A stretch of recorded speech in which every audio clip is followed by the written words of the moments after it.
Originally released in 1986, initially for the Nintendo Family Computer Disk System, and then later converted to game pack form for the Nintendo Entertainment System on international waters, Metroid was part of the second wave of classic NES series releases that came out in 2004 for the Game Boy Advance, alongside Zelda 2, Castlevania, and Dr. Mario. It is also the most redundant of the re-releases, for reasons we'll get into later that you could probably already figure out if you bear any familiarity with the Metroid franchise.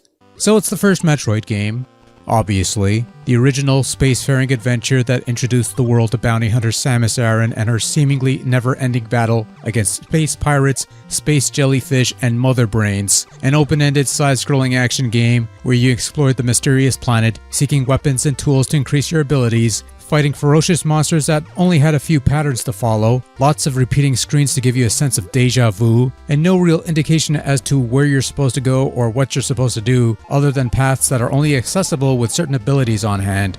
For the time, this kind of non-linear progression was somewhat rare in video games, particularly side-scrollers, and was a highlight on the NES. Metroid is something you go back to every so often to see where it all began, and then find out it hasn't aged as gracefully as its successors in the series. No map means it's easy to get lost in this world, and in a game where screens are repeated several times over, it's not exactly ideal, and we're already past the point where people would draw out their maps. Nowadays, they just look up a walkthrough or an FAQ. Samus can only shoot left, right, and upwards, and also cannot crouch, which means your basic beam and freeze beam will whiff most smaller enemies, forcing you to use bombs in ball form. There is a wave beam that covers more ground, but is useless for the final segment of the game, and unlike in later entries like Super Metroid, your weapons don't stack, it's one or the other, so choose wisely. These, among others, are some of the things that make Metroid a product of its day, and for some folks might not be the most ideal entry point for the series. Still, the original Metroid is worth playing at least once to see where it all began, and remains one of the essentials of the NES library, which ultimately explains its inclusion in the classic NES series re-releases on Game Boy Advance. Certainly a more worthy inclusion than something like Ice Climber, which is just awful. So what makes this release of Metroid redundant on the Game Boy Advance? Well, I'll sum it up in just 3 words. Metroid Zero Mission.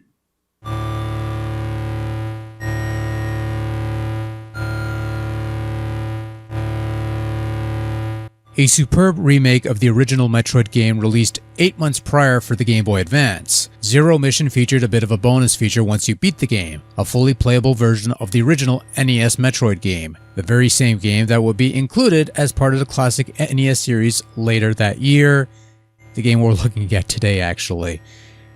Now, you still had to unlock the game by beating Zero Mission, which honestly shouldn't take you that long to be honest, because Zero Mission isn't that difficult of a game, especially if you bear any familiarity with the original Metroid. But the mere inclusion of NES Metroid into this GBA Zero Mission game made the later individual release somewhat pointless.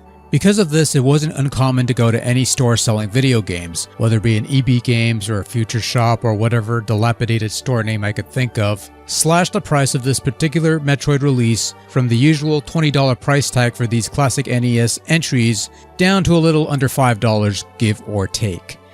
That's how I ended up buying my copy of the game, because no way was I spending $20 for a game that I already owned twice over.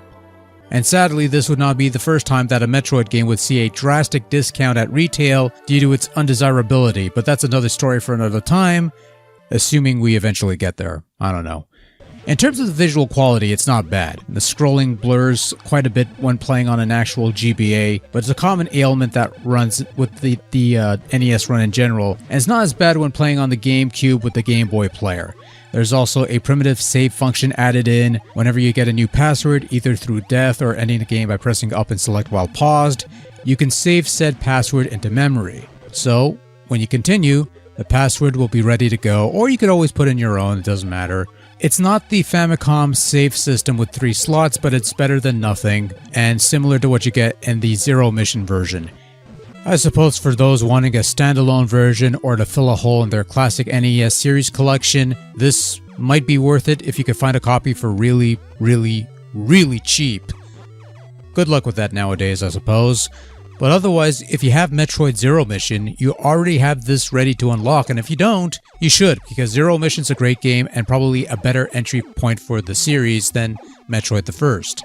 And with Metroid available via 3DS Virtual Console, which is still a thing as of this recording at least, and as part of the Nintendo Switch Online NES On-Demand service gimmick, there are better, uncompromised means of sampling OG Metroid on the go.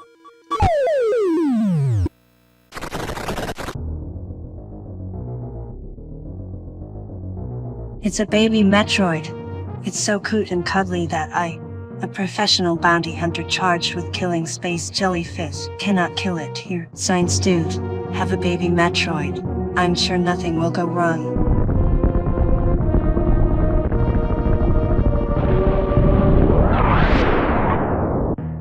Oh man, I feel bad about losing the baby.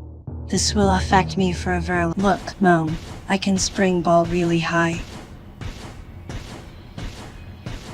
Wait, am I forgetting something?